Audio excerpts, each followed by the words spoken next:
The normal, again, default network, it's called, of your brain is to be in, if you're not actively thinking about something, your brain goes into this normal pattern of thinking about the past or worrying about the future. So rumination and worry and stress, again, these are normal survival mechanisms, but we can learn how to redirect those thought processes using just the fact that we notice them. So say you had a negative conversation with someone yesterday and it just keeps playing in your head. I wish I hadn't said that. Why did I do those things? Noticing it when it's happening, and again, doing a breathwork practice to downregulate that nervous system, because those are fight-flight responses that are being triggered and creating that pattern. So noticing, labeling it, which is just naming that feeling that you get, like, okay, so, I had that conversation with Joe yesterday and it went south, and I think he's, angry with me and I can't stop wishing I didn't do it. So, just recognizing what's going on, and then, okay, what is this really about? And maybe it's about feeling like you're not enough. You're not good enough at your job, or feeling of really, what's the deeper feeling that's causing this stress response? Typically it's insecurity about something, or, self-judgment, self-blame, these normal base emotions that we carry with us, and they're hidden in there and they come out in these different ways. This is the Play Your Position podcast, where we huddle up, call the plays, and inspire you to run your ball into the end zone. Are you ready to score more game-winning touchdowns in your life, business, and career? Then listen up, because it's game time, baby. Now, here's your host, Mary Lou Kaiser. Hello, Team PYP. Mary Lou Kaiser here. Welcome to another episode of the Play Your Position podcast, where we talk about what it means to answer the call to leadership, how answering that call impacts our personal and professional journeys, and a whole lot of other stuff in between. Today's no exception. I'm going to be talking with an amazing human named Elizabeth Borelli, who happens to live in my old hometown of Portland, Oregon. Elizabeth, I'm so excited that you are here today. Are you ready for kickoff? I'm ready. Thank you, Mary Lou. I'm so excited to be here. Thank you for that warm introduction. Yeah. So team, here's some things that I know about Elizabeth outside of the fact that she lives in Portland. She didn't come to what she's doing right away. It actually came out of years of experience working in corporate America and discovering that executive and leadership coaching was really her jam. She is an ICF-accredited executive and leadership coach. She has a unique mind-body approach to personal growth and professional development. And she combines in the work that she does with very busy and stressed out professionals, proven stress reduction practices with coaching tools for developing the confidence, focus, and resilience we all need to break through the thought traps of not-enoughness. I don't know about you guys, but I think all of us can relate to that at some level. She does a lot of work around using our breath to control our emotions, to clarify our thinking, to just feel better. And she's going to take us into much more detail about the amazing work that she does. So Elizabeth, I'm so curious about your leadership journey. Specifically, when did you get the call to leadership? Was it one of those aha moments where you thought, this is it? Or was it more gradual, or was it something else? Well, thanks for that question, Mary Lou. I think it was a combination. I found myself working with, as you mentioned, a lot of stressed out professionals. I was an outplacement coach for a major firm. And if you're familiar with outplacement coaching, it's the coaching you get as part of a package when you're laid off. And typically it's not for performance reasons. You A lot of people get laid off for downsizing or outsourcing or all of those things. So I would be working with executives who are, former VPs or managers or just at the top of their game. And all of a sudden they lost their job. They, didn't have a backup plan. And this is the state I would be meeting them in. And so from there, I really understood a lot of the challenges that leaders face. We think that people, everyone thinks this, but it's easy to think that people in leadership roles are super confident. They've got it all together. They, don't have any of the same challenges with lack of self-confidence or their abilities that the rest of us have. But what I learned is that we all, no matter what your title is, no matter what corner office you've held, we all struggle with the same insecurities when we're faced with uncertainty or the unknown. So that's really been what I've been focused on solving and working with as a way to help leaders make a bigger impact and really gain more confidence and tap into their sources of strength so that they can be a better leader and show up more strongly for themselves and their teams.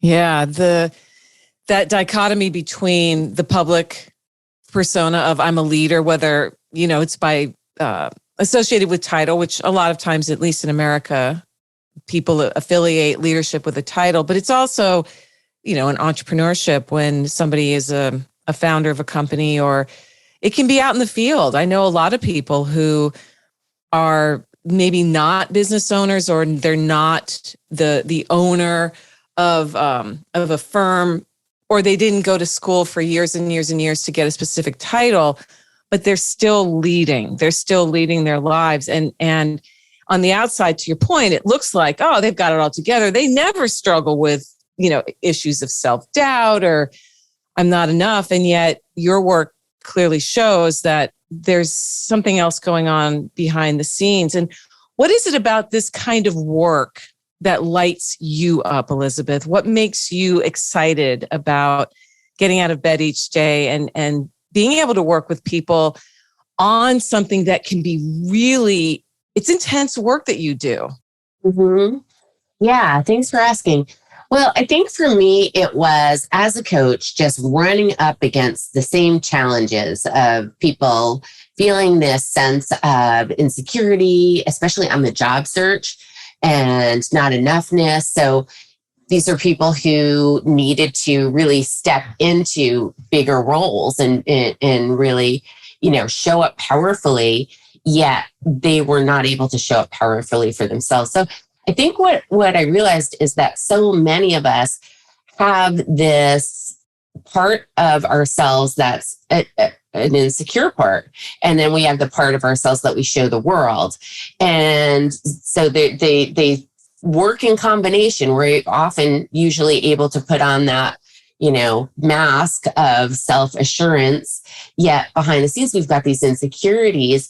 So I think what lights me up is recognizing that we all have these. It's not something to be embarrassed about. It's not just you. It's not a source of shame. We all have these feelings of insecurity, but so they're natural. They're normal and natural. And if we don't learn how to manage them, they can run our lives. So I think that for me, the really exciting thing is that these normal, natural feelings of insecurity can also be managed and redirected. So they don't have to hold us back. They don't have to convince us that that little voice is true. The inner critic doesn't have to be the voice we listen to. We have options. So I think that's what's most exciting about this work. Nice. When you look out at the world today and obviously through your client work, what do you see is the most challenging variable in the world today for high performing leaders? Because you work with a lot of them. Mm-hmm. And is there one particular variable that you see coming up again and again that, triggers people into, shrinking down or having those narratives in their heads of not being enough, or just struggling with the day-to-day management of the responsibilities of leadership? One thing I see a lot, and I see it more frequently in women, is something called the imposter syndrome. And that's when we feel like we've acquired or we've arrived at this place of leadership and all of our accomplishments through luck, or not through necessarily skill. And that, maybe we really don't have what it takes. So in this situation, if this is someone who's feeling imposter syndrome, feels worried that, they're just barely holding it together. And if anyone actually sees what's really going on with them, they'd realize that they're not capable and they're not fully able to show up and lead the way they should. They were just fooling everybody. And so this feeling just comes from insecurity and stress, but it's really powerful. And what happens when women or people feel this way, they're convinced that, if anyone knew what was actually going on, they would realize that the person arrived not because they're qualified, but because they were lucky. So in this state, people want to really keep proving themselves over and over. So when someone is feeling like they're not enough, they are driven usually to keep doing more and keep proving themselves. And this leads to burnout, because suddenly, they're not saying no to anything. They're just saying yes to everything, and they're working 80 hours a week, and it's still not enough. So it's this, when I say not enoughness, I think that feeling shows up in different ways for different people. But what I've noticed in high performing leaders is this imposter syndrome is really that voice of not enoughness, and it can drive people to the point of burnout. Okay, so burnout is the effect of feeling like I don't belong here, I didn't earn this space, somehow I got lucky. What is this? What is the cause of imposter syndrome? Where does that come from? What is it in the world that triggers for people the sense I don't deserve this, whatever, the role they may be in? I believe that it's the part of our normal human function. So in a way, it's normal. In a way, all of these insecurities or ways that we self-sabotage or judge ourselves are all part of our normal biology. And we're tribal people. And when our most important driver is to be part of that tribe. And so we're constantly looking for cues or clues that maybe we're not being accepted. And so this natural, innate need to be accepted and be part of the tribe and be part of the group creates these feelings of not enoughness. Because biologically, we do need other people. And so I think that, the brain's basic function for any living creature is survival. So underneath all of our personality and the way we show up in the world and all of our education and just our entire sense of selves is this feeling of, this driver for connection and safety. And so as part of that, it's this driver to make sure that we're always, part of the group, and this innate fear of being left out. And so it's normal. And it's also one of my favorite authors says that we're the descendants of anxious people. Anxiety is normal because the people that weren't anxious didn't listen to the rustle in the bushes and got eaten by a tiger. So yeah, so it's a part of our biological imperative. And in this way, it's something that we have to deal with, understand, and we can learn to work with. And that's where the breath work comes in. Okay. Interesting. That I like the biological angle, that it's almost innate in our DNA to doubt ourselves. And, we could blame social media all day long, or the internet, right? All these YouTube videos that people are exposed to now that a generation ago wasn't part of our lives. In your work, Elizabeth, in your studies, has imposter syndrome, is it an outcropping of the internet age, or did it exist prior to our constant exposure to everybody else? Well, I think the internet age hasn't helped any of those feelings of insecurity, but I do think it's been around for a long time. It's been a Okay. phenomenon that's been studied for a long time. That's, yeah, interesting. Tell us about a time for you when you found yourself perhaps playing out of position, feeling like you were on the outside looking in when things didn't go according to your game plan, and you had to figure out a way, to make it right. What happened and how did you recover from that? Well, I used to teach a lot of workshops. And when I first started teaching the workshops, this was through my role as an outplacement coach. So it was teaching people who had been laid off to use LinkedIn or build their brand or all the different things you need to do to find a job. And when one of my first workshops, I just realized that the audience was not engaged. I was talking about something and they weren't ready to hear this information. It was actually local school in Portland, a college that had closed. And it was a surprise to the people that worked there. So, the teachers, the administrators, the people that had been working there for, years and some decades, all of a sudden were, laid off. The college had closed and they were in panic mode and they were not ready to hear about LinkedIn. So I realized that I needed to shift. And that was early on in my career coaching career. And that's when I realized that, your nervous system has to be in a place of at least feeling like you're safe, and at least feeling like, you're not in trauma to be able to learn. So when you're in trauma, the learning part of your brain is shut down, and they were in trauma and they had no interest in what I was talking about. So we really had to shift into, how can you use the tools at your disposal to be able to get more grounded, to be able to let go of some of that trauma. And obviously they didn't do it in that workshop, but it was just a way for them to shift their perspective with tools to be able to understand what state they were in and what they could expect from themselves, and that trying to push themselves that soon into doing something they weren't ready for was just going to make them probably more agitated and upset. Interesting. So what did you do to adjust your workshop approach based on that feedback moving forward?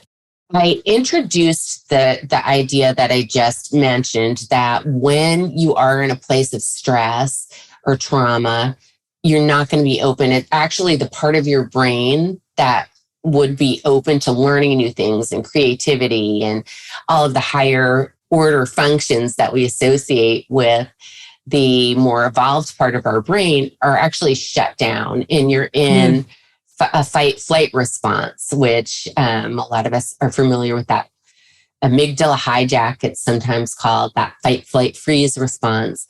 And stress puts you into that place.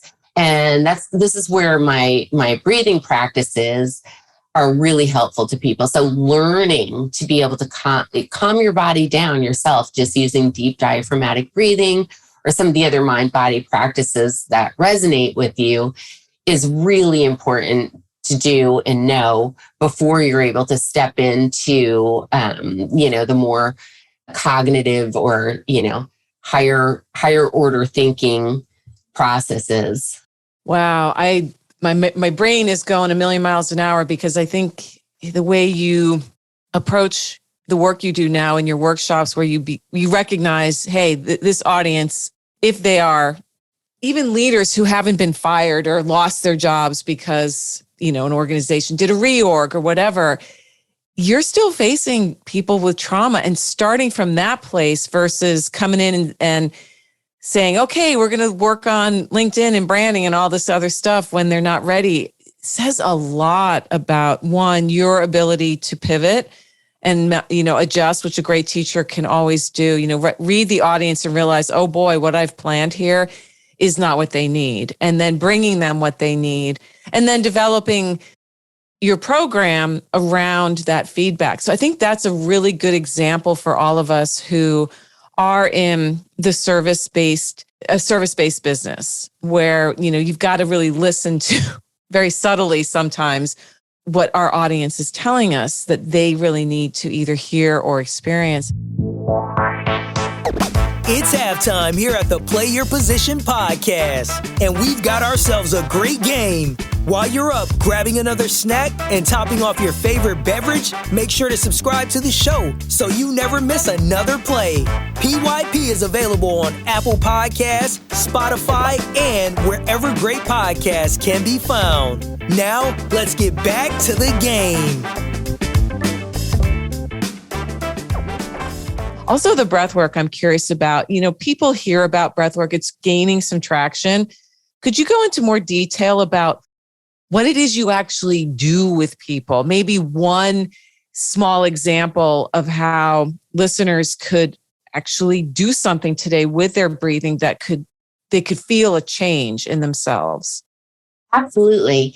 Yeah. So most people don't recognize how instrumental our physical body is in our thoughts and emotions, in influencing our thoughts and emotions. So we think all of our thoughts and ideas and thinking comes from the neck up, the brain. But the brain is taking a lot of signals from the body that we're unaware of. So the body's constantly signaling about the state of our safety, and the brain interprets those signals and says, oh, okay, I need to be agitated, or I need to act upon this state of fear or stress or anxiety. So the way we hold our body and position our body and the way we breathe sends signals to our brain. So it's either signals of safety or that there's danger present and we need to be on high alert all the time. And this is where that distractibility comes in. So if your brain is signaling that something's amiss, you're not quite comfortable, you're not quite right or safe, then you're going to be in a constant state of distraction. And that's where a lot of people are all the time. But we can also send signals to our brain consciously about the state of the fact that we are safe. So when we do this and we enable the brain to understand, okay, everything's okay, I can get back to that higher order thinking function, that's where we want to be. That's where we'll make our best decisions. That's where we'll choose what most aligns with our future goals instead of short-term reactions. So that said, we want to be able to access that state with our breath through deep diaphragmatic breathing. So typically when we get up in the morning, we, get ready for work, we're driving to work, or, even if we're on Zoom, there's a lot to do before work that can start building that stress level. And once that stress level builds, the body's stress response goes right along with it. So the stress response that the body contributes is short, shallow breathing. So we tend to breathe, when we're stressed, we tend to breathe more quickly, higher up in our chest, and in short, sporadic breaths.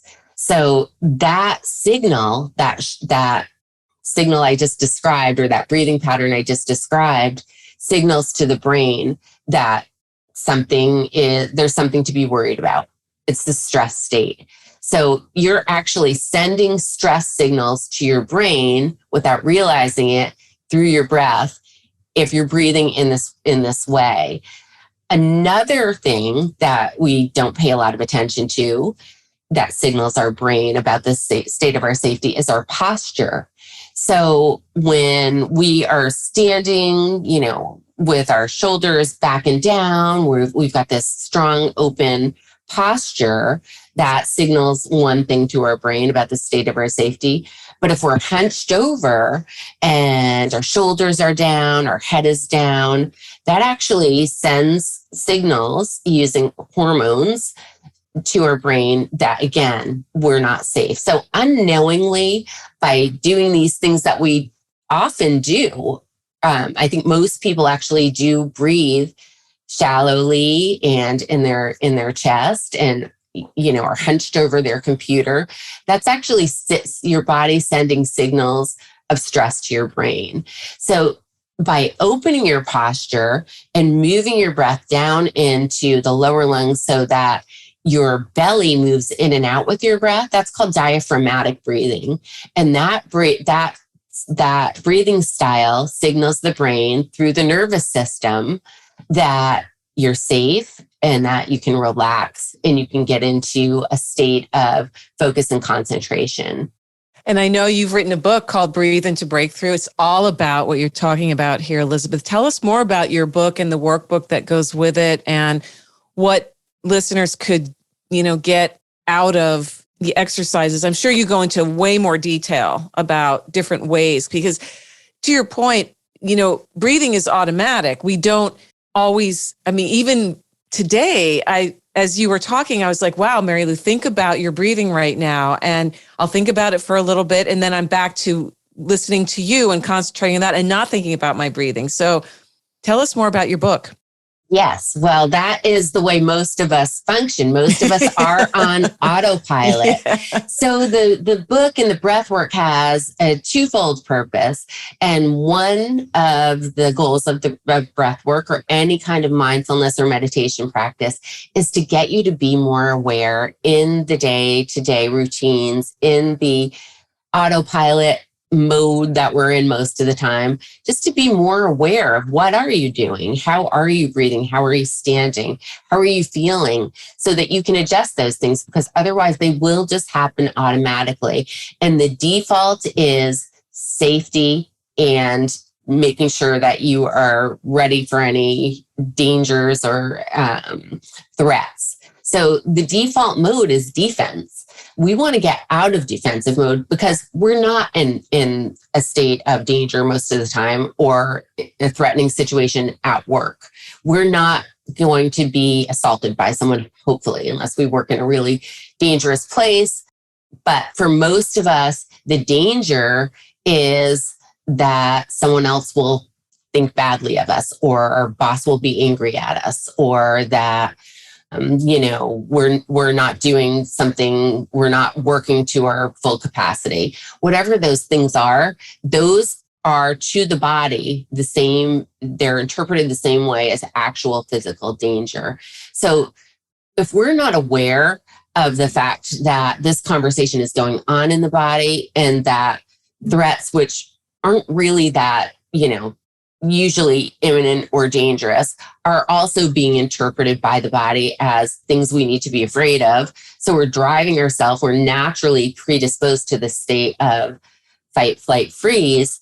And unless we're aware of that, then we're going to just be in it all the time. And that's not the place we want to be because that's in that state we're reactive, short-term thinking, stressed, distracted, all of those things that so many people, that's the way they function daily because they're not aware of it. So awareness is the key to just noticing these normal patterns. And then the breath work, which I explain in the book, there's hundreds, probably thousands of different breathing styles that you can work with.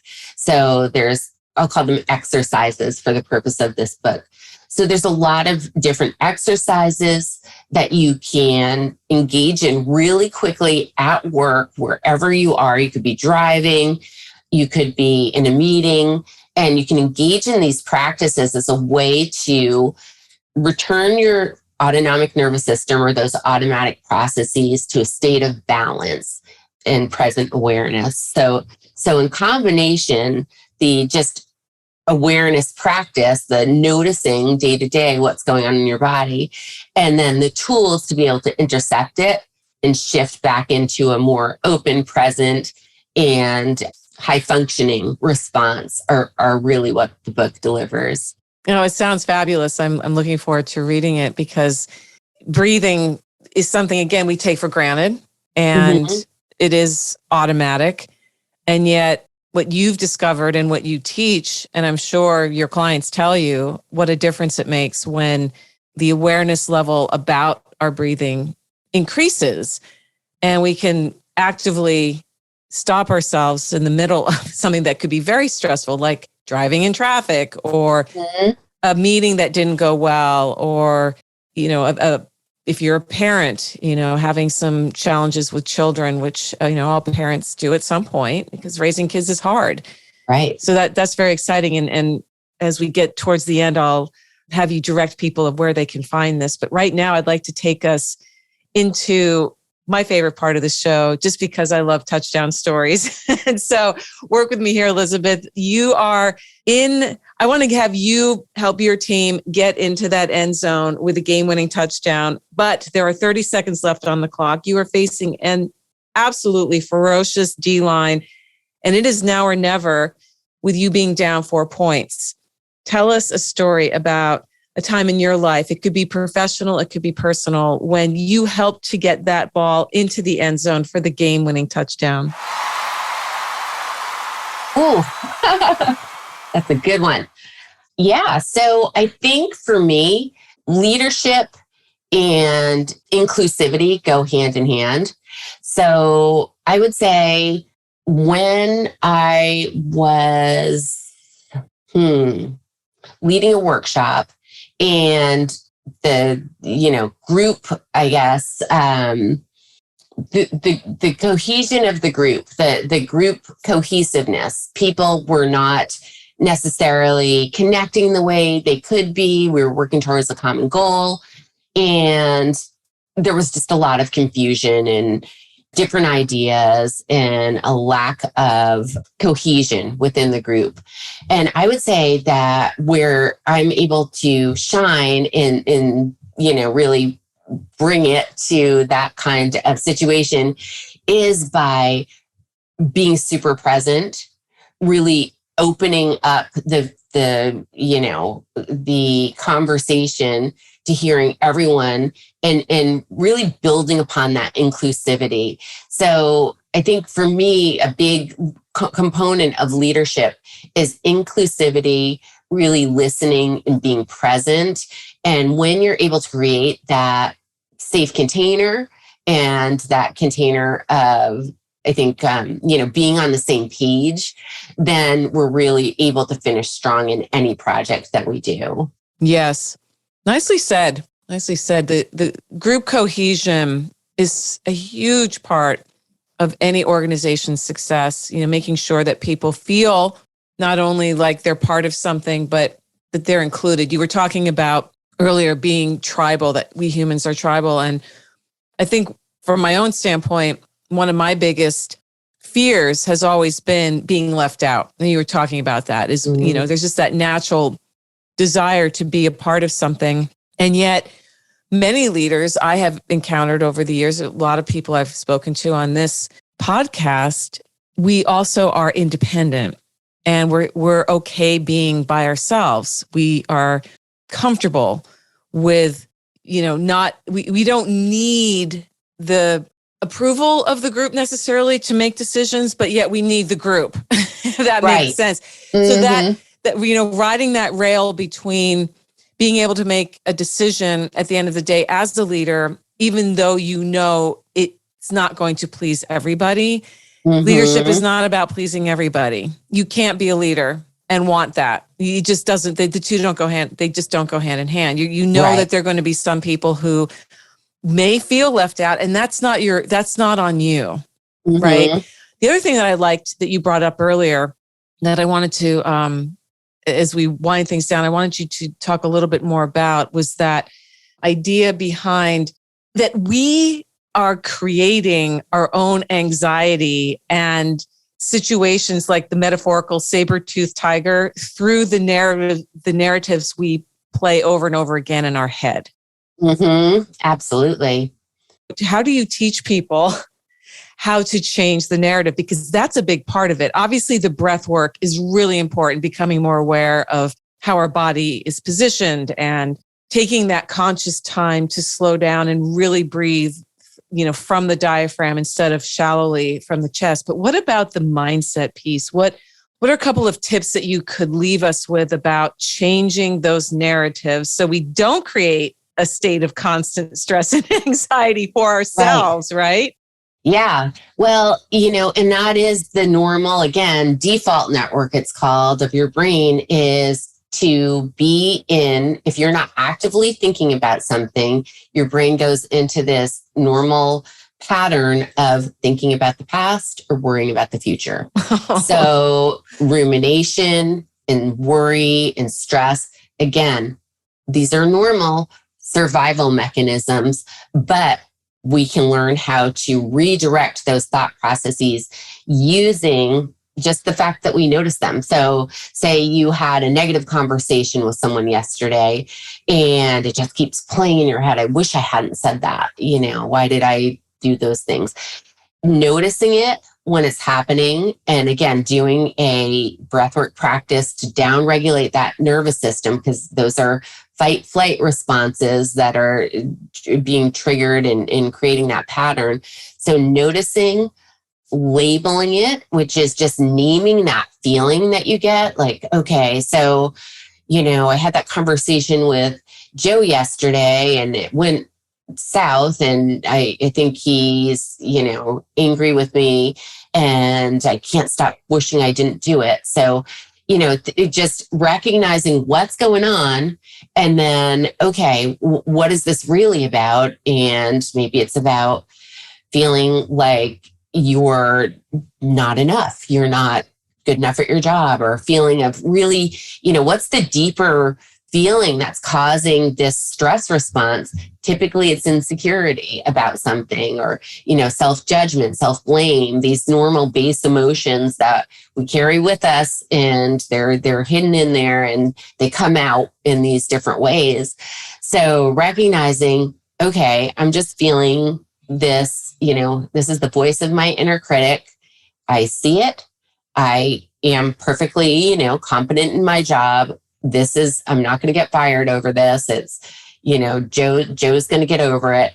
And just really having that conversation in intentionally letting it go using breath work. So intentionally shifting that mind state out of this default fear response and into the present moment awareness. And you may have to do it a couple of times, but once you start learning these practices, you get better at it. You get better at noticing, oh, there it goes again, that, inner critic telling me I didn't do a good job and I have something to be afraid of, but I know that's not true. And I'm just going to, get to work on focusing on what I can do and what I need to do instead of letting this distract me. Yes. Oh, good. Yes. Practice. It's all about practicing. And, the repetition of those counter voices to what's naturally baked into us. So we're not doomed. I'm hearing that. No, we're not definitely doomed. not. Oh my gosh. Well, what's the best way for people to connect with you online, Elizabeth? Where can they get your book and your workbook? And are you on social? Where are your places that you hang out? Yes. Well, I have a website and it's just my name, elizabethborelli.com. And I've got lots of great free resources on that. And you can get my book there as well. It's also on Amazon, Breathe Into Breakthrough. And I'm on LinkedIn, Facebook, Instagram, and everything's under my name. Wonderful. Elizabeth Borelli. Yeah, Elizabeth Borelli. So team, you can go right to her pages directly. You can also click the links on her show notes page at pyppodcast.com. As always, make it easy for you, and you can read more about her, learn more about this amazing work that she does. And, you may be looking for a new solution to the stress, anxiety, worry, self-doubt, concerns that you may have, because we live in a tough world. There's no question that the time, the last couple of years have challenged all of us. I can't think of a better time than right now.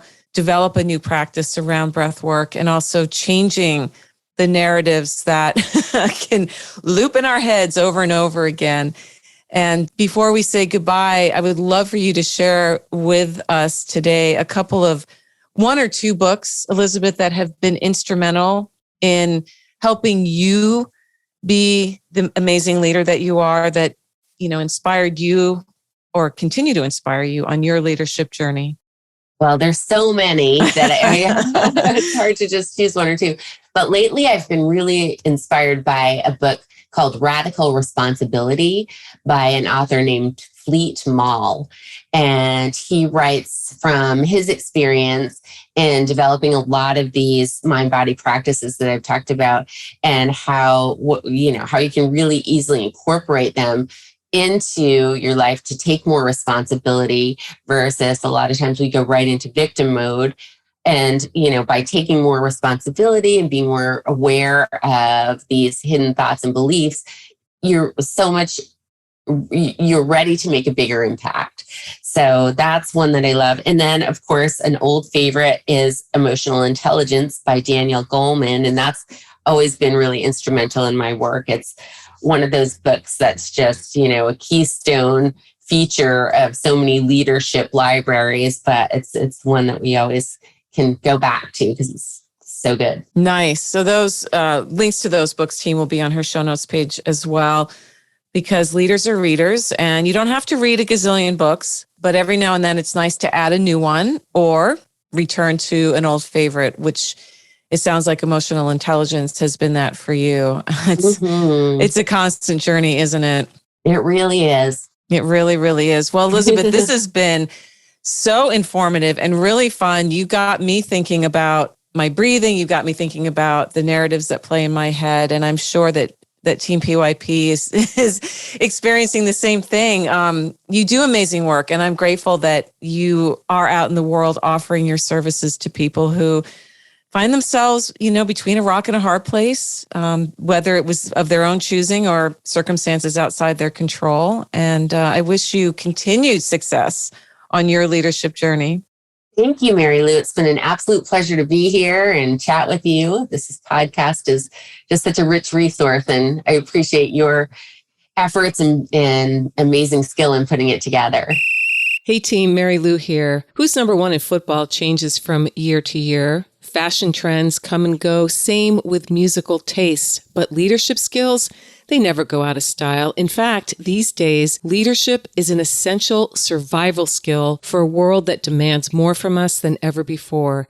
To succeed these days, you need to know how to show up for yourself so that you can then do the work you love with people you like the way you want. The Play Your Position Leadership Playbook helps you do this, and it's free. Go to pyppodcast.com to download your copy today. If being more successful this year, next year, in the 21st century is on your to-do list, get your copy of the Play Your Position Leadership Playbook now. pyppodcast.com. It's at the top of the page. You can't miss it. That's pyppodcast.com, and start being more of the leader you are meant to be today. This podcast was produced by Daniel Romeros. Show notes for this episode can be found over at pyppodcast.com. I'm Mary Lou Kaiser. Thanks for listening. Here at the Play Your Position podcast, we believe that the road to self-mastery and a life well lived starts with answering the call to leadership. That's when the fun really begins. Send this episode to any friends who might need to hear the inspiration and ideas you heard today. And feel free to rate and review us on your favorite podcast platform.